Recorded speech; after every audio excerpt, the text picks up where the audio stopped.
The story starts on a dark and stormy night in an old Chinese house.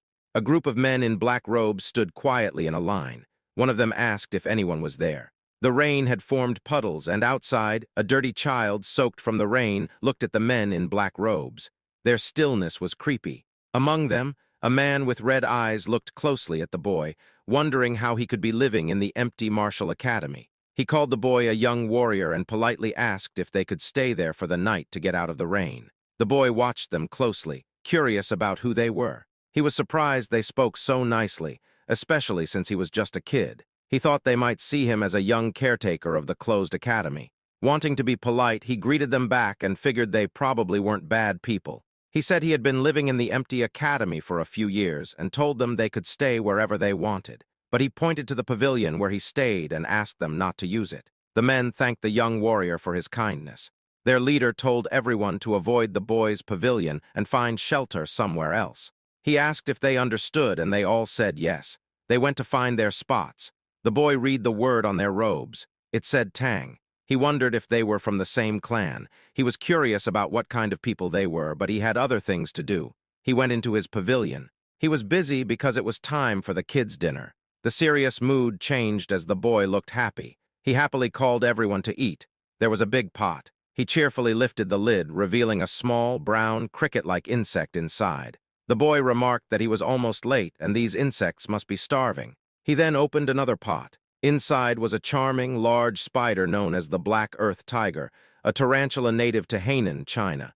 It's a big species growing up to 20 cm with unique stripes that resemble a black tiger. With a chopstick, he picked up an insect to feed Black. As he fed him, he expressed his gratitude for Black's presence, saying he couldn't imagine surviving without these creatures.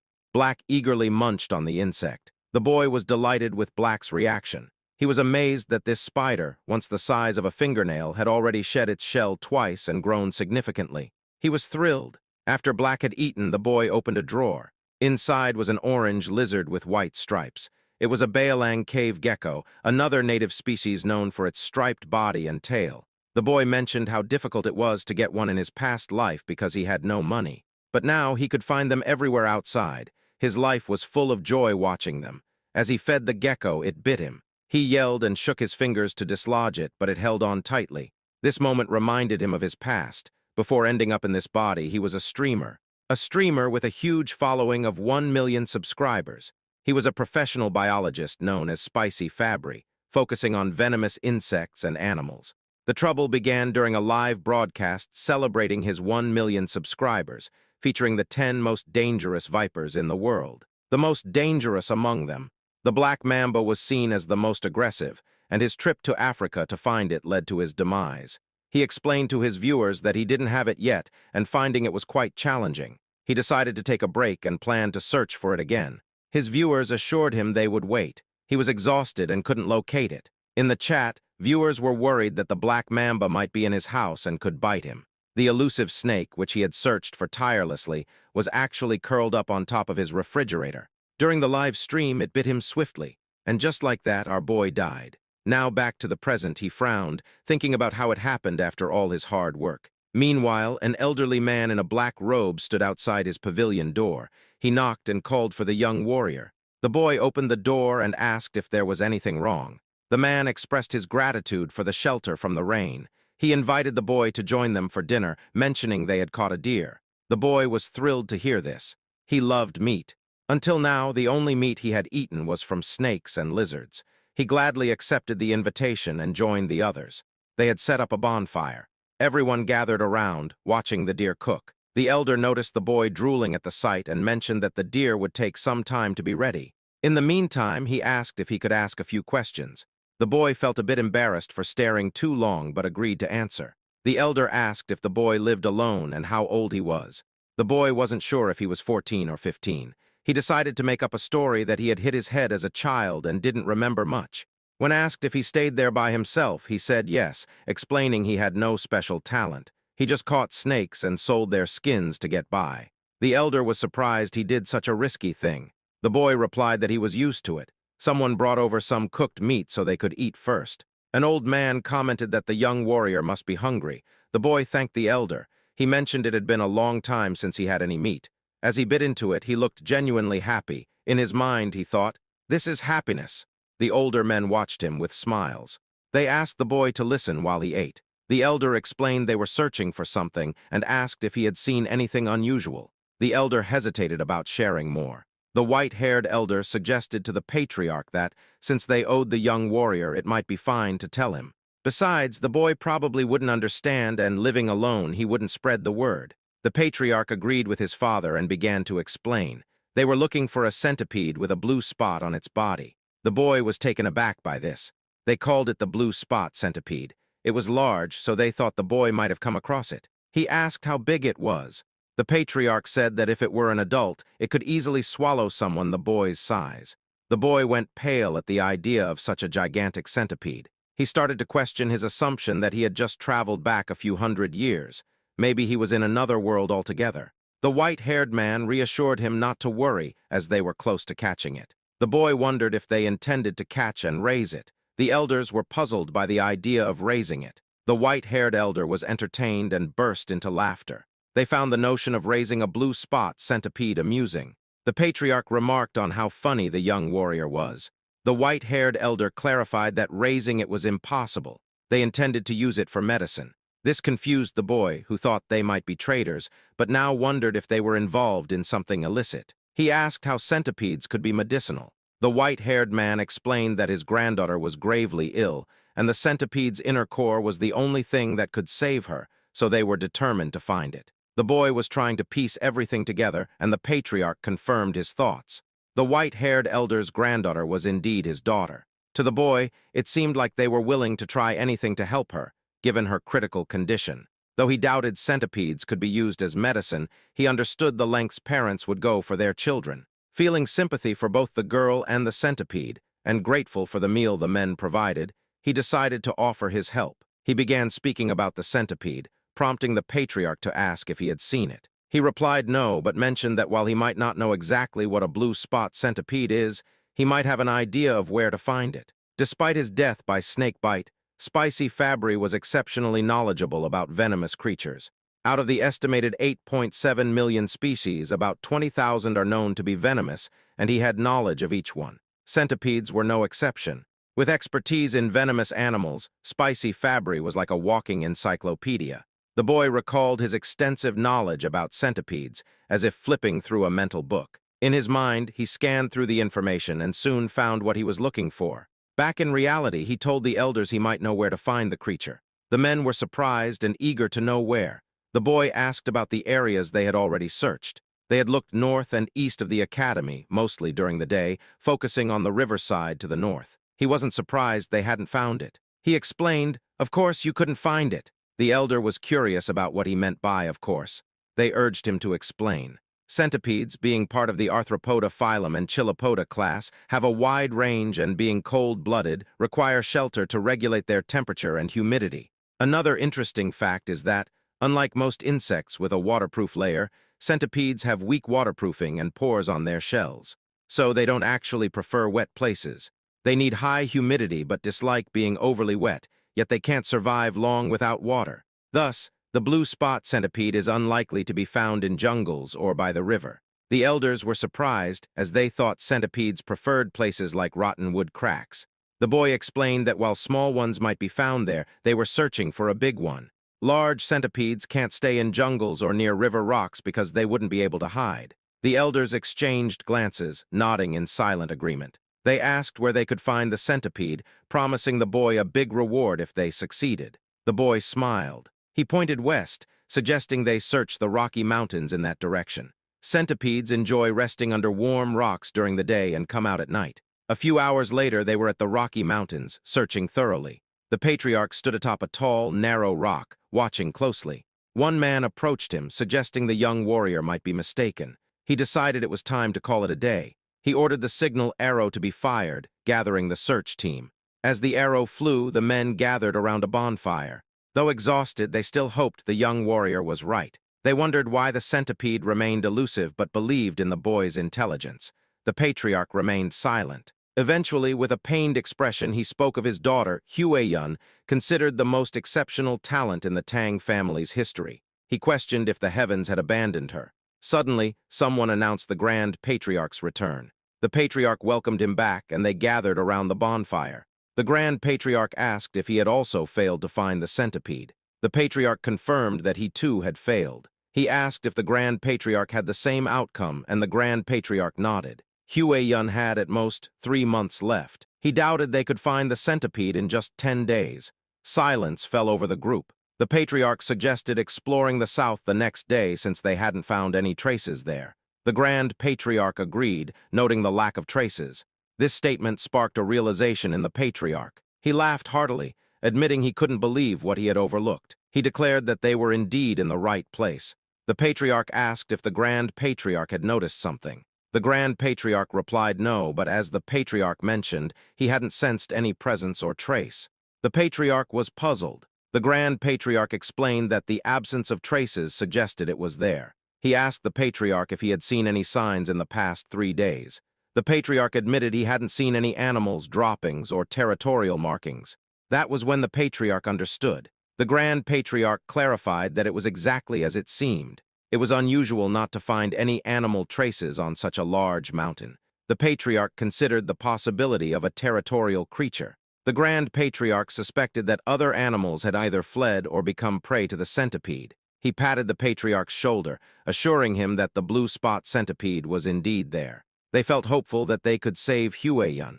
The Patriarch wore a sad yet hopeful expression of a father. Suddenly, they felt the ground tremble. Alertness spread through the group. Panic set in as cracks appeared in the ground.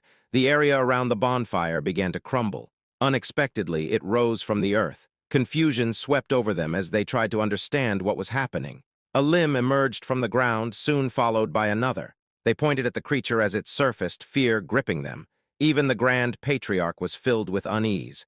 Several more limbs emerged. It was indeed the blue spot centipede, and it was massive. Back at the academy, the boy grumbled about the commotion. He wondered just how large the centipede was, given all the noise. He remarked on how he had merely suggested searching for it, yet they seemed to be turning the mountain upside down. He was fascinated by the idea of a centipede big enough to swallow him whole. Being a fan of poison Pokemon, he thought he'd really like to see it. Meanwhile, at the Rocky Mountain, things eventually calmed down. They had defeated the blue spot centipede, though not without injuries. They managed to retrieve the core, a small blue gem, kept safely in a wooden box. The men were moved to tears, relieved they could finally save Hueyun. The Patriarch instructed his father to go to Sichuan first to treat the injured warriors. The Grand Patriarch was puzzled. The Patriarch explained that while grudges are etched in blood, favors are etched in stone. This was their way of life. In short, they still had obligations to fulfill. The Grand Patriarch understood. He realized how he had almost made a mistake by focusing solely on Hueyun. He agreed that it was right to welcome the young warrior as a guest and give him what he desired. The Patriarch ordered the injured to receive care in the village while he visited the young warrior. He thought the young warrior might be curious about the news. Meanwhile, back at the academy, the boy was being affectionately surrounded by 3 small, yellow Pokemon-like creatures. The young warrior faced a new challenge. He had unexpectedly become the caretaker of 3 baby blue spot centipedes. They looked like tiny caterpillars. They were cute and endearing, especially in the way they nuzzled against his face. As he looked at the pot, he remembered something. When he had returned home, he cleaned the eggs and placed them on his nightstand. When he awoke, they had all hatched. One centipede lay contentedly on his head. He had sensed its presence but hadn't expected them to hatch so soon. He looked at the centipedes clinging to him and tried to gently remove them from his shoulders. But there was a problem. They wouldn't let go, seeing him as their parent. Here's a quick recap of what happened last night. The boy was incredibly curious about this new type of centipede, so large it could swallow him whole. He told himself that enduring this challenge proved he was still spicy Fabry, even in the lair of the blue spot centipede he discovered. Driven by curiosity, he searched for it and accidentally kicked an insect in frustration. His torch fell as he lost his balance, but he was relieved to see the 3 eggs he found were safe. Luckily, the rain had stopped, or he might not have been able to retrieve even one. Realizing he needed to act quickly, he stood up to head back and clean the eggs. He secured them at his waist and reassured them that he'd give them a proper bath soon. Back in the present, although he didn't see the living blue spot centipede, he was glad to have saved the remaining eggs. He asked the little centipedes to give him some space. He knew they wouldn't eat until after their first 2 molts, so feeding them wasn't a concern yet. Still, having them cling to him was a bit of a hassle. Then he got an idea. If he went into the water, maybe they'd let go. With a smirk, he decided to take a shower. The little centipedes probably didn't know what that meant, but one shivered in anticipation. A few hours later, the elder patriarch arrived at the academy. He approached the pavilion, knocked on the door, and asked if the young warrior was inside. There was no answer. He waited, then reached for the doorknob and decided to enter. Inside, he saw herbs, jars, and even some medicine, which led him to wonder if the young warrior was a healer. He realized how impolite it was to enter without permission. He decided to return later, but a rustling sound caught his attention. It was coming from one of the pots.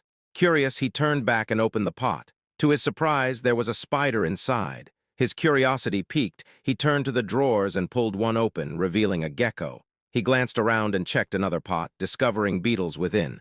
There were also some eggs and dried snakes.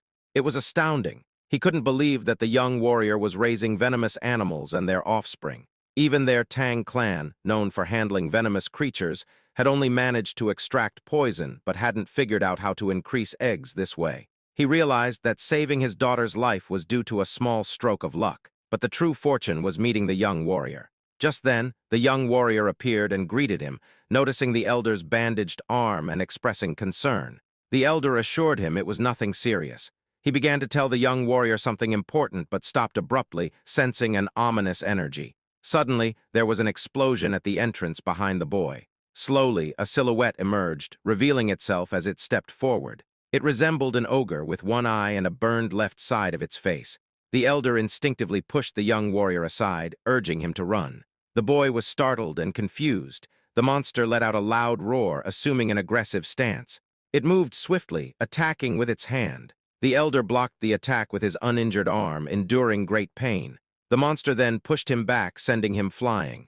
Dust filled the air, causing the elder to cough, and he spat blood. He realized the monster's strength was comparable to that of his father. The elder urged the young warrior to run, but as the smoke cleared, it revealed the young warrior being choked and lifted by the monster. The young warrior coughed as the monster laughed loudly. The monster taunted, saying he heard the Tang clan had come to Hainan. No one expected the son of the myriad poison's divine sovereign to be injured and alone. The elder responded that he didn't know who the monster was and asked why they were being targeted, including the young warrior. The monster asked if the elder couldn't recognize him by his face and fist, introducing himself as Blood Hand Rakasa Takanyang. He said the elder's father was responsible for his disfigurement. The elder recognized the name, recalling that Takanyang had been struck by a poison palm and fell off a cliff, yet he survived. The elder pleaded for the young warrior's release, offering his own life in exchange, but Ayang refused. He vowed to kill anyone associated with the Tang clan.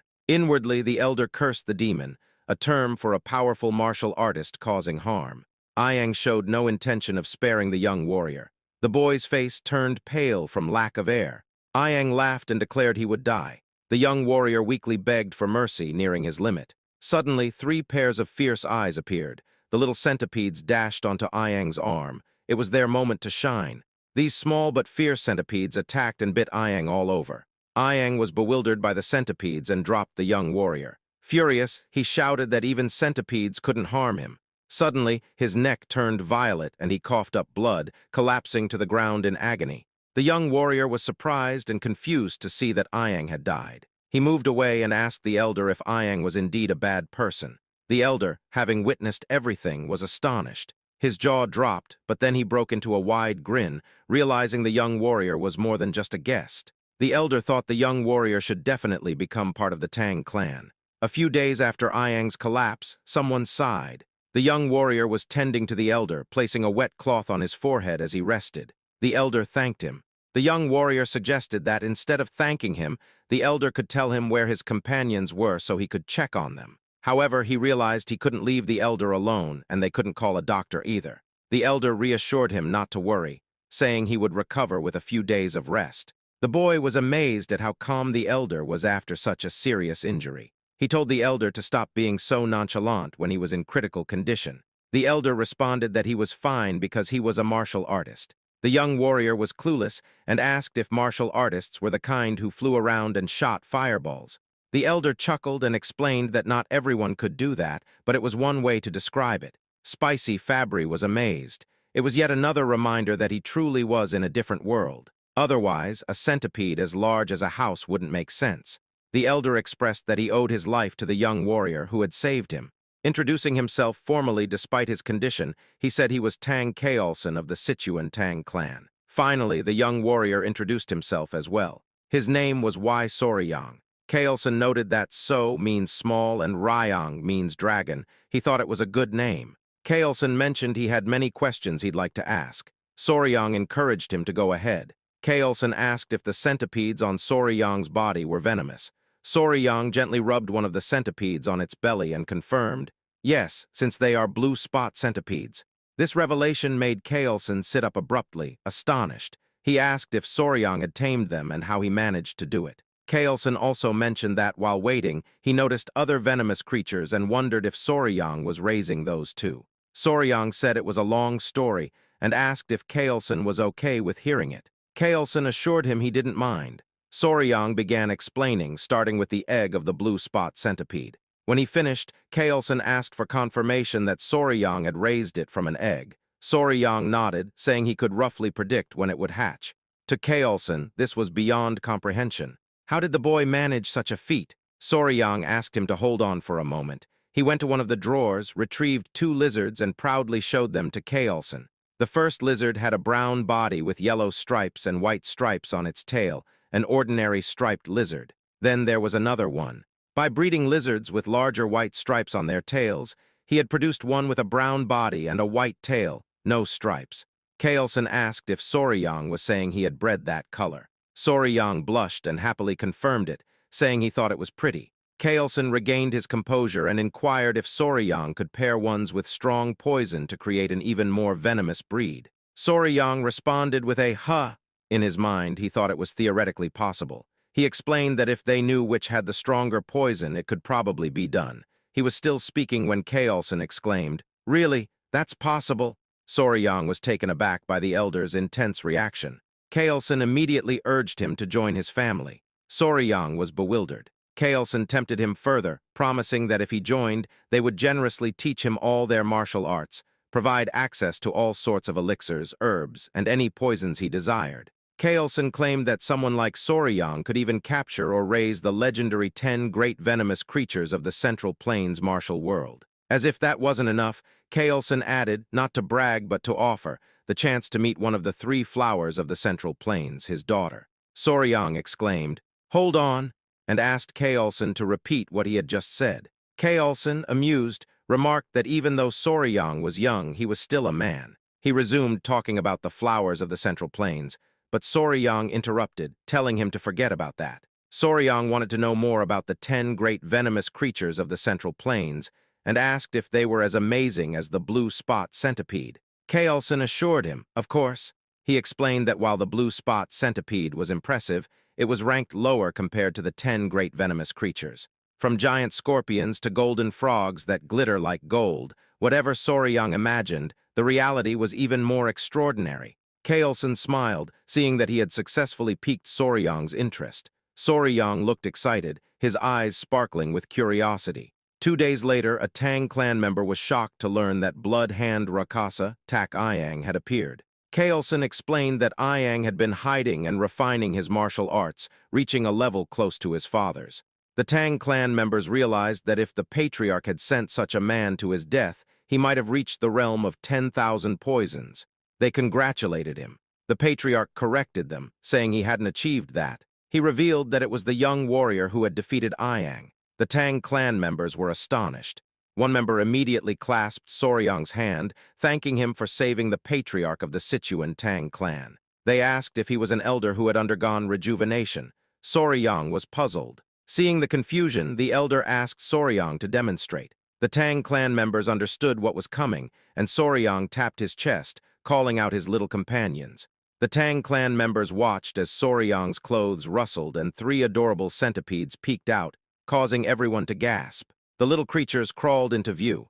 Recognizing them as centipedes, the patriarch explained they were blue spot centipedes, and these small creatures had taken down Iyang. The clan members inquired about the poison. It was incredible that Soryang had managed to tame one. The patriarch explained that this was why they wanted to accept the young warrior as part of their clan. However, Soryang said he needed more time to think about it. A clan member told Soryang it was a great opportunity. The patriarch suggested they get moving, as he felt they shouldn't delay. Soryang asked if they were still searching for something. Kaelson paused before explaining that Blood Hand Rakasa, Tak Ayang, had practiced a martial art called the Blood Hand Poison Claw. It was a dark art requiring human blood and bone marrow to reach certain levels. Soryang found that quite unsettling. Kaelson continued, saying that if Ayang had left behind any secret scrolls or disciples, they needed to address it to prevent future threats and ensure such cruel martial arts never returned. Additionally, they needed to rescue anyone who might have been captured. The patriarch asked if Soryang would assist them, given his familiarity with Hainan Island's geography. Soryang looked thoughtful. He considered it. Joining the Tang clan meant a lifelong commitment. It's like checking the company culture and the boss's character during an internship. Soryang agreed to help once the patriarch recovered. They praised him for making the right decision. Soryang replied that helping meant saving lives, so of course he would assist. In his mind, he planned to use this opportunity to learn more about the Sichuan Tang clan. After all, skilled individuals often evaluate their potential employers. Kaelson needed 3 days to recover. They stopped by a village near the abandoned martial academy to locate the base of Blood Hand Rakasa, Tak Ayang. They inquired about any missing people. An old man mentioned that about 1 or 2 people go missing in the jungle each year, but there hadn't been any noticeable patterns of disappearance. Kaelson was deep in thought. They thanked the village chief for his help, and he humbly replied, "I am honored to assist the famous patriarch of the Sichuan Tang clan." They excused themselves, realizing they hadn't found any significant leads. As they walked through the forest, Soryang commented that there seemed to be nothing special about the village. Kaelson explained that when Ayang found them and revealed himself, it was near that area, but locating his base was proving difficult. Soryang also found it odd that there were no traces. He recalled what Ayang had said, which sparked a realization. He asked Kaelson if he remembered what Ayang said when he appeared. Kaelson admitted he didn't really recall, as he had been struck away by Ayang's attack at the time. Soryang reminded him that Ayang mentioned hearing that the Tang clan had come to Hainan, implying someone had informed him. Therefore, it was simple. They just needed to check the places the Tang clan had passed through in Hainan. Soryang suggested using Ayang's portrait to gather information. The others looked at Soryang in amazement. They found his insight remarkable. If Ayang had been informed by someone who saw the Tang clan, things would indeed be easier. They set off immediately and arrived at a village that seemed gloomy. A Tang clan member reported that, based on what he had heard at the port in Hainan, this village seemed to be the one. The elder noted that it was where the Halai people lived, hoping they wouldn't be hostile. The villagers appeared lifeless. The Tang clan called out to see if anyone was available, catching the attention of a villager. Upon seeing the Tang clan, the villagers asked what the Han people were doing there. An old man, possibly the village chief, approached them. The village chief held the hand of a little girl, flanked by 2 guards, all of whom looked unwell. Kaelson introduced himself. Soryang observed the interaction, noting how weak the child appeared and how lifeless the village seemed. An idea struck him. He noticed that other villagers looked droopy, as if they had taken some kind of medicine.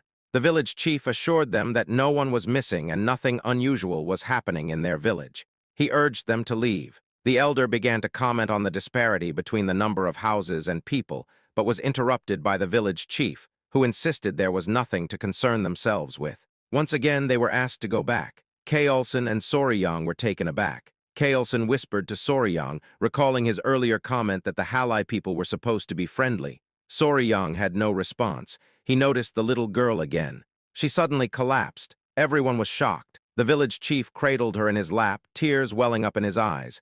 He pleaded with Majin not to leave him, as she was his only remaining relative. He couldn't bear to see her sick, too. Kaelson approached the village chief, offering his limited knowledge in medical arts. He sought permission to help. The village chief asked if it was Central Plains Medical Arts.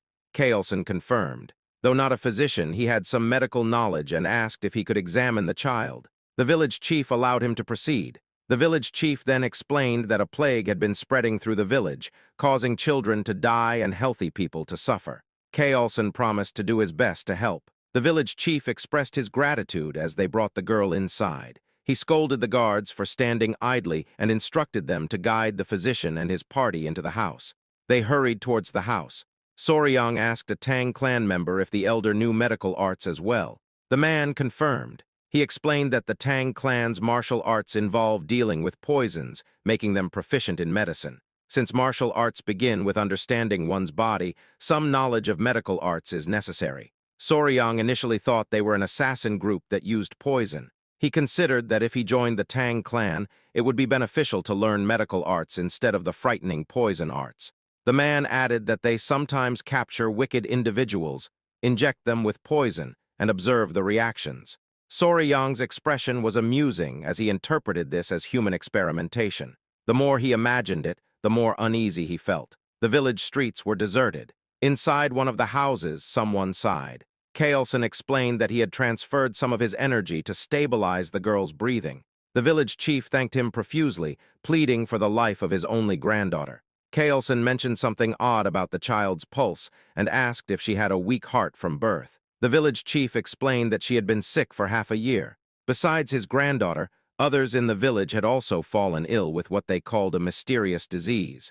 This was why he had urged them to leave earlier. Kaelson offered to provide good medicine for the heart and asked for the villagers to be gathered so they could try it. The village chief was overcome with emotion, thanking him sincerely. Soryang observed Kaelson closely. Later that night, a Tang clan member walked with the patriarch, acknowledging his hard work tending to the patients.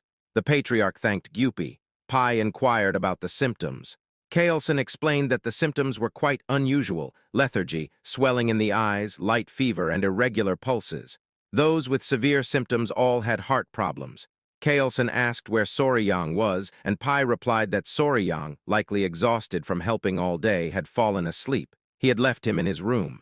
Kaelson agreed, noting that Soryang had been following them without knowing any martial arts, which would naturally tire him out. Kaelson decided to check on him, and Pai offered to lead the way. They entered the room, finding Soryang sleeping soundly on the bed with his 3 centipedes resting in a basket. Kaelson peeked through the door. Noticing something, he immediately entered and raised his hand towards Soryang. His hand came down heavily, waking Soryang with a sting on his cheek. Kaelson was glaring at him. Soryang, confused by the sudden action, instinctively moved away, cradling his sore cheek. He gritted his teeth, growing angry, and demanded to know why Kaelson had done that, complaining about the pain. The elder apologized, explaining that there was a bug on Soryang's face and he had tried to catch it. Soryang found this hard to believe, but Kaelson asked him to listen. He explained that he had stopped by to check on Soryang before sleeping and had noticed a bug on his face. Given the many venomous insects in the area, Kaelson thought it was too dangerous to leave it there, so his hand acted on its own. He showed Soryang the bug, noting its size. Soryang was surprised to see it and then had a realization. He confirmed with Kaelson that although the patients exhibited various symptoms, they all had arrhythmia. Kaelson affirmed this. Soryang then identified the cause of the town's illness, pointing to the bug and saying it was the kissing bug, a species from the Reduviidae family. The kissing bug got its name because it often bites around the eye or lip area, sucking blood quietly, even more so than a mosquito. This is why they're also known as vampire or assassin bugs. While the bugs themselves aren't venomous, their stomachs are full of harmful parasites. When they bite, people can easily get infected through their excrement, leading to trypanosomiasis, also known as Chagas disease. This disease ranks 7th among the most deadly to humans. Soryang asked the village chief if the village dogs also showed symptoms similar to humans, like running out of breath easily. The village chief confirmed this and asked if the bug was responsible. Soryang affirmed it was. The chief asked if this meant they could save his granddaughter. Soryang said it was possible with the right medicine. Kaelson grinned. He asked Pai for his opinion, and Pai acknowledged the young warrior's true value. Soryang noticed their exchange and wondered what was going on. They reminded him that they were from the Sichuan Tang family. Soryang looked puzzled, and Kaelson repeated the statement. In his mind, Soryang wondered, so what? His expression was both annoyed and confused, which was amusing. Kaelson explained the concept of gu, described as venomous parasites or witchcraft, created by evil men in China. These men used the bugs to inflict pain or control others. Soryang found this incredible. Kaelson agreed, but noted that many martial artists had been killed by gu or forced to commit terrible acts, like harming their own families or becoming slaves to these evil men. This is why many have tirelessly sought an antidote to counteract goo. Kaelson explained that they were referring to cures that either expel the goo from the body or dissolve and kill them inside. Soryang started to understand. Kaelson then asked who might succeed in creating such a cure, and proudly declared that, of course, it was the great Sichuan Tang family. He assured them that if they had a remedy that could dissolve a fist-sized worm inside the body, a tiny bug wouldn't be a problem. He showed the curse melting orb, noting that even a small amount of the medicine should suffice. Soryang expressed his admiration, though he privately thought the name was quite fancy for an anti-parasitic drug. The Tang family assured the village chief that they could save his granddaughter. In the end, the villagers began to recover, starting with the chief's granddaughter. The chief was immensely relieved. The villagers' warm hospitality served as a delightful bonus. Their bright and cheerful demeanor affirmed the positive rumors about their personalities. Kaelson acknowledged that it would have been challenging without Soryang identifying the cause. He told everyone that the gratitude belonged to Soryang. The villagers thanked the young warrior, calling him their savior. Though the Tang family's medicine cured the villagers, Kaelson gave all the credit to Soryang. Seeing Soryang receive the thanks warmed Kaelson's heart, as if he were being thanked himself. Soryang was moved by this. The villagers celebrated, tossing Soryang into the air repeatedly. Later, the village chief whispered to Kaelson about their earlier conversation at the village entrance. Kaelson asked what it was about. The chief referred to the villagers with missing people. Kaelson remembered and asked for details. The old man, wishing to repay their kindness, shared a strange story he heard. Among the village women, one was from another village and told him about a tragedy a few years back where people disappeared. They believed they had found a lead. Kaelson asked the location of the village. The chief said it was a small village to the west. Upon arrival, they were greeted by the stench of corpses. They knew they were in the right place. Kaelson observed the scene. Corpses, trash, and bugs littered the area, with poison lingering in the air. Pai warned Soryang not to look due to the gruesomeness, but Soryang had already seen it all. A man pointed out something unusual, a gold chicken foot. It was pecking at the corpse of a snake. Just kidding, it was a mysterious bird. The bird had a golden tail, and its body was a mix of purple, pink, and black. It looked almost magical. One person couldn't bear to see the bird dishonoring the dead any longer and picked up a rock to throw at it. Kaelson tried to stop him, but it was too late. The rock missed, but they caught the bird's attention. The man was furious, but Kaelson placed a hand on his shoulder, cautioning him that something felt off. The bird spread its wings, releasing a miasma into the air. Soryang was taken aback as he watched the miasma melt the skeletons. Someone grabbed Soryang by the mouth to protect him. Kaelson quickly ordered everyone to run while covering Soryang's mouth and nose. He explained that the creature was a jianiao, which means poison-feathered bird. After escaping to safety, the group gathered around Kaelson. He described the bird, noting its 5-foot wingspan. Its beak was sharp and bronze-colored, and its body was covered in purple feathers. When it spread its wings in anger, everything around it turned black and died, poisoned by its presence. It had a golden crown on its head, giving it a truly regal appearance. Kaelson identified it as a Gen or Jianiao. Soryang's eyes lit up with enthusiasm as he asked if it was one of the 10 great venomous creatures. Kaelson confirmed it was. He explained that the Jianiao occupied the top position among the great venomous creatures, known as the king of all venom. Soryang was thrilled. In his mind, even the venomous insects and snakes of Earth seemed tame compared to this creature. He marveled at how biochemical weapons seemed to roam freely in his current world. Kaelson mentioned that the Jianiao seemed to have been drawn there by snakes carrying venom. It said that the Jianiao only eats the heads of venomous snakes.